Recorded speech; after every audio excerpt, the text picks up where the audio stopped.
कल मंत्रिमंडल का विस्तार है और ये इसका इंतज़ार काफ़ी समय से रहा है।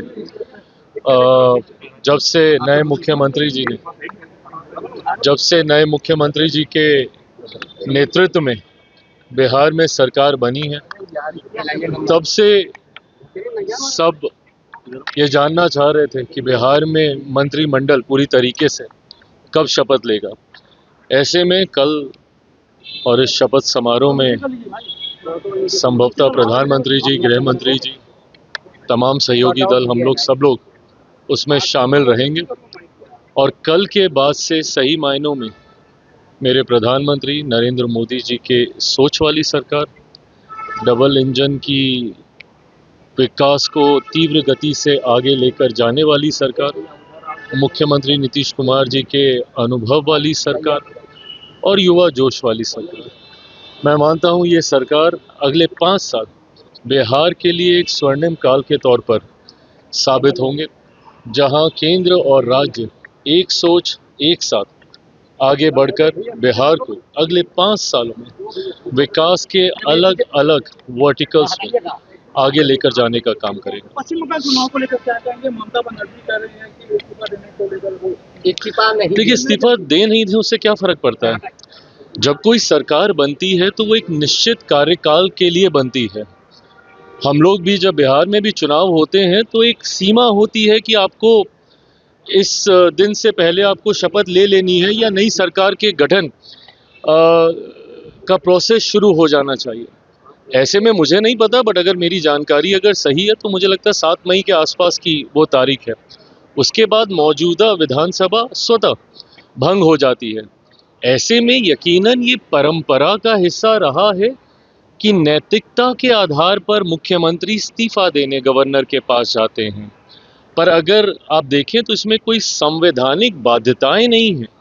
मैंने ये उम्मीद ज़रूर की थी, क्योंकि जिस स्तर की वो नेत्री हैं, जो उनका अनुभव है और जो उनका कद रहा है, ऐसे में उनको बढ़प्पन रखते हुए और विनम्रता से अपनी हार को स्वीकार करते हुए नई लड़ाई की ओर अपने आप को तैयार करने के लिए अपने कार्यकर्ताओं को मोटिवेट करके आगे बढ़ने की ज़रूरत थी। पर ऐसे में जिस तरीके से इनका आचरण रहा है, ये दुखद है। पर ये इस्तीफा दें नहीं दें, संभवतः 9 मई को पश्चिम बंगाल में भारतीय जनता पार्टी के नेतृत्व वाली डबल इंजन की सरकार शपथ लेने जा रही है। उसमें इनके इस्तीफा देने नहीं देने से कोई फर्क नहीं पड़ेगा। ओवैसी के विधायक ने कहा तो कि वंदे मातरम हम नहीं गाएंगे, फांसी देना तो फांसी दे दो। उसमें एक ऐसा लाइन है लोग है जो हम लोग को इस्लाम में हराम है। देखिए, ये ऐसी सोच वाले लोग ही अपनी कौम को और तुष्टीकरण की सोच को बढ़ावा देने का काम करते हैं। ये कुछ ऐसे मुट्ठी भर लोग हैं जिनको हर उस बात से एतराज़ होगा जो राष्ट्रवाद की ओर जाएंगी, जो देशभक्ति का जिक्र करेंगे, और इनकी वजह से पूरा समाज, पूरी कम्युनिटी को ये लोग बदनाम करने का काम करते हैं।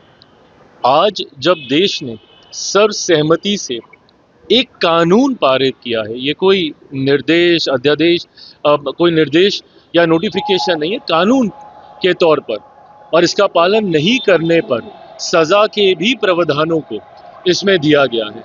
ऐसे में ऐसी सोच रखना, मैं मानता हूं ये पूर्णतः गलत है।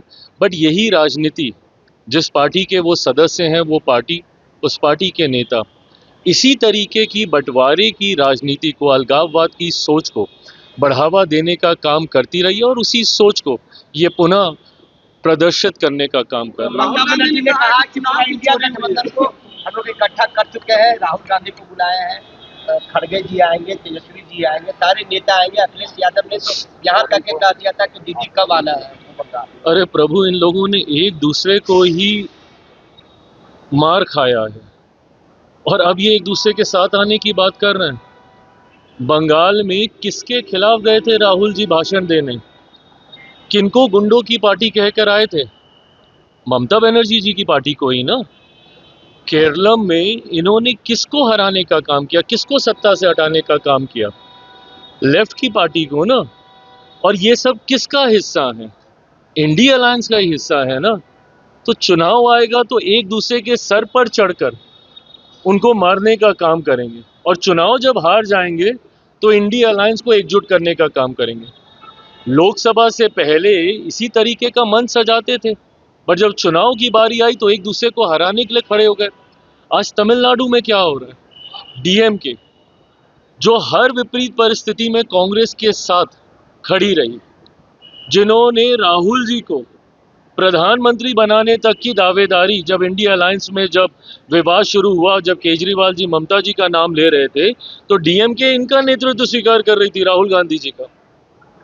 और आज उन्हीं को धोखा दे के सत्ता के लालच में तमिलनाडु में ये विजय जी के पार्टी का समर्थन करने का ये लोग काम कर रहे हैं। तो ऐसे में काहे का गठबंधन और कैसी नैतिकता? ऐसे गठबंधन से तो गठबंधन ना होना बेहतर है भैया। कम से कम आग की शर्म तो रहती है। यहाँ तो आप एक दूसरे का हाथ भी पकड़ते हो और मौका मिलते ही उस हाथ को झटकने का काम करते हैं। ये गलत राजनीति है। राहुल गांधी ने कहा है कि 240 सांसदों में से छठा सांसद घुसपैठिया है, वोट चोरी करके जीते। अपने सांसदों का पहले बता दें कौन कौन वोट चोरी करके जीता है। वोट चोरी, वोट चोरी, वोट चोरी, अलग अलग बहाने। ईवीएम अब सब भूल गए हैं, ईवीएम सब सही जा रही है, ईवीएम में कहीं कोई गड़बड़ी नहीं है। अब जो हो रहा है वोट चोरी के आधार पर हो रहा है। हकीकत है आपका जनाधार चोरी होता जा रहा है। प्रभु समझिए इस बात को, और जब तक आप इस बात को समझेंगे नहीं, मंथन नहीं करेंगे, हर बार अगर एक स्टूडेंट यही बहाना दे कि भैया क्वेश्चन पेपर टफ है, क्वेश्चन पेपर टफ है, आप मेहनत नहीं करिएगा, परीक्षा की तैयारी नहीं कीजिएगा। कितनी बार गए थे ये बंगाल, हार मान के बैठे थे कि नहीं बैठे थे?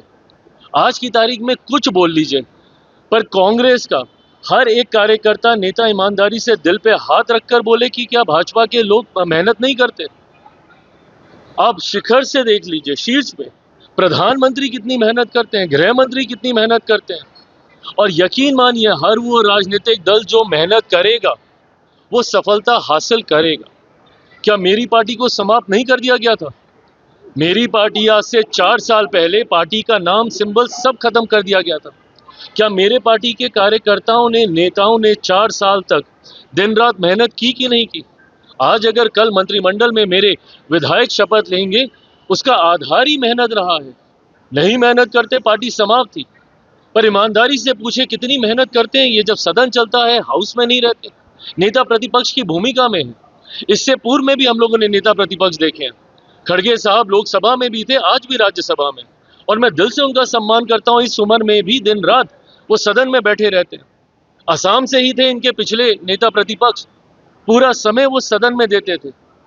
जब सदन चल रहा होता है तब ये विदेश यात्रा पर होते हैं, परिणाम आ रहे होते हैं तब इनका कुछ अता पता नहीं, कहां पर है कहां पर नहीं है।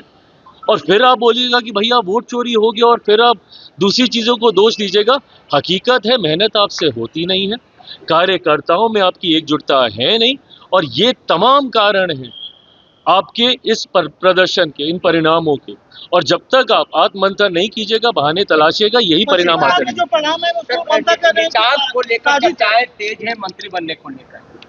ये जनता दल यूनाइटेड का इंटरनल मैटर है। मैं कतई ना मैं इस पर कोई टिप्पणी कर सकता हूं, ना मैं कोई सुझाव दे सकता हूं। जैसे मेरी पार्टी के बारे में कोई नहीं कह सकता कि कौन मंत्री बनना चाहिए या किसको बनाना चाहिए, वैसे ही ये जनता दल यूनाइटेड का इंटरनल मैटर है कि वो किसको मंत्री बनाते हैं। थैंक यू भाई, थैंक यू प्रभु।